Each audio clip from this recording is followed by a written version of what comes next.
இந்தியாவின் மிக முக்கிய ஐடி ஹப் என்ற இலக்கை நோக்கி பெரும் பாய்ச்சலுடன் பயணிக்கிறது கோவை. இதற்கான காரணங்கள் என்ன பார்க்கலாம். ஐடி துறையில் வேகமாக வளர்ந்து வரும் இந்திய நகரங்களுள் முதன்மையான இடத்தில் உள்ள கோவைக்கு வெளிநாட்டு மற்றும் உள்நாட்டு நிறுவனங்களின் வருகை தொடர்ந்து அதிகரித்து வருகிறது. இதற்கு காரணம் பல துறைகளைச் சேர்ந்த நிறுவனங்கள், ஜிசிசி நிறுவனங்கள் நிறைந்ததாக கோவை உள்ளது. மேலும் 150க்கும் மேற்பட்ட கல்லூரிகள், பட்டதாரிகள் நிறைந்ததாகவும் கோவை திகழ்கிறது. இது தவிர சுற்றுச்சூழலும் ஐடி நிறுவனங்களுக்கு ஏற்றவாறு இருப்பதால் கோவை ஐடி ஹப் என்ற இலக்கை நோக்கி பயணிப்பதாக கூறுகிறார் ஐடி நிறுவன உரிமையாளர் பிரசாந்த் சுப்பிரமணியம்.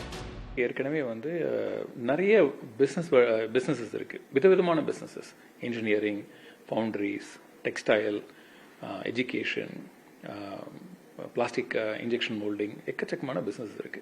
இப்போ உங்களுக்கே தெரியும், ஒவ்வொரு பிஸ்னஸ்க்கும் சென்ட்ரலாக இன்னைக்கு இருக்கிற டெக்னாலஜி இல்லாமல் இன்னைக்கு எந்த ஒரு பிஸ்னஸும் ஓட முடியாது. அதனால இத்தனை பிஸ்னஸ் இருக்கிறப்ப நேச்சுரலாகவே கோயம்புத்தூருங்கிறது ஒரு இனோவேஷன் ஹப் ஆயிரும் உங்களுக்கு.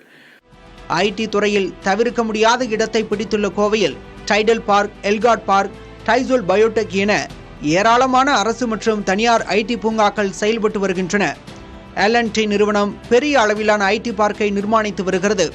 டிசிஎஸ், காக்னிசன், பாஷ் உள்ளிட்ட பன்னாட்டு ஐடி நிறுவனங்கள் வரிசையில் அமெரிக்காவின் ஸ்டேட் ஸ்ட்ரீட், அவன்டோ நிறுவனங்களும் இணைந்துள்ளன.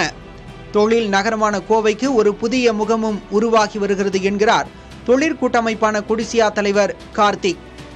இப்போ நம்ம 1.8 கோடி ஸ்கொயர் ஃபீட் இங்கே வருதுன்னு சொல்கிறோம். அப்போனா ஐடிலேயே 2 லட்சம் எக்ஸ்ட்ரா வேலை வாய்ப்பு வரப்போகுது. அப்போ ஐடி எந்த அளவுக்கு க்ரோ ஆகுதுன்னு நீங்கள் பாருங்கள். நீங்கள் சென்னை ஆர் நீங்கள் உலக அளவில் நீங்கள் நம்ம சொல்கிற சிலிக்கான் வேலையில் போனீங்கனாலும் நம்ம கோயம்புத்தூர்காரங்க தான் ஜாஸ்தி இருக்காங்க. மேற்கு மாவட்டங்கள் எப்போதும் கவனத்தை ஈர்த்து வரும் நிலையில் தொழில் நகரமான கோவை ஐடி ஹப்பாக வளர்ந்து வருவதால் கூடுதலாக 2 லட்சம் பேருக்கு வேலைவாய்ப்பு கிடைக்கும் என எதிர்பார்க்கப்படுகிறது.